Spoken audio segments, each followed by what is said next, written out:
নমস্কার দর্শক, আপনারা দেখছেন উদয়নারায়ণপুর বার্তা।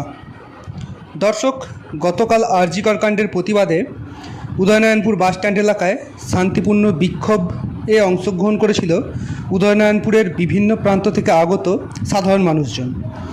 এই প্রতিবাদ মিছিল শুরু হয়েছিল উদয়নারায়ণপুর বাসস্ট্যান্ড থেকে শুরু করে পুরো বাজার পরিক্রমা করে এবং উদয়নারায়ণপুর স্টেট জেনারেল হসপিটাল পরিক্রমা করে উদয়নারায়ণপুর বাস স্ট্যান্ডে শেষ হয় এই প্রতিবাদ মিছিল।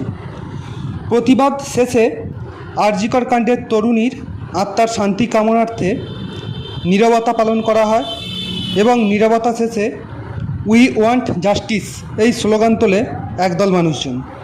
তবে এলাকার সাধারণ মানুষজনের বক্তব্য, প্রতিবাদ ও বিক্ষোভ মিছিলের ঝাঁজ আরও বাড়ানো উচিত ছিল বলে মনে করছেন তারা।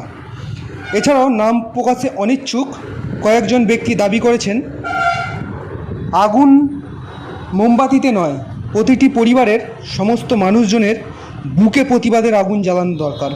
কারণ আমাদের সমাজে মানুষকে ভগবানের পরে ডাক্তারদের স্থান দেয়, মানুষ ভগবানের পরে ডাক্তারদের স্থান দেয়, তাদের নররূপী দেবতাও বলা হয়ে থাকে।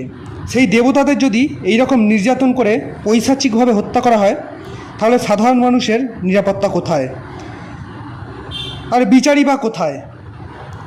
তাই উদয়নারায়ণপুরের নাগরিক সমাজ আসল দোষীদের দৃষ্টান্তমূলক শাস্তির দাবি জানাচ্ছে। দর্শক, আমাদের এই প্রতিবেদন ভালো লাগলে এই চ্যানেল সাবস্ক্রাইব করে পাশে থাকুন। আরও নিত্য নতুন ভিডিও দেখতে আমাদের এই চ্যানেলটিকে শেয়ার করে অন্যদের কাছে পৌঁছে দিন। নমস্কার এবং দেখতে থাকুন পুরো ভিডিওটি এবং দ্রুত শেয়ার করে ছড়িয়ে দিন, যাতে আরও মানুষ এই প্রতিবাদ দেখতে পারে এবং পরবর্তীকালে তারা এই প্রতিবাদে সামিল হতে পারে।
আছে আছে আছে এখন পাওয়া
সবাই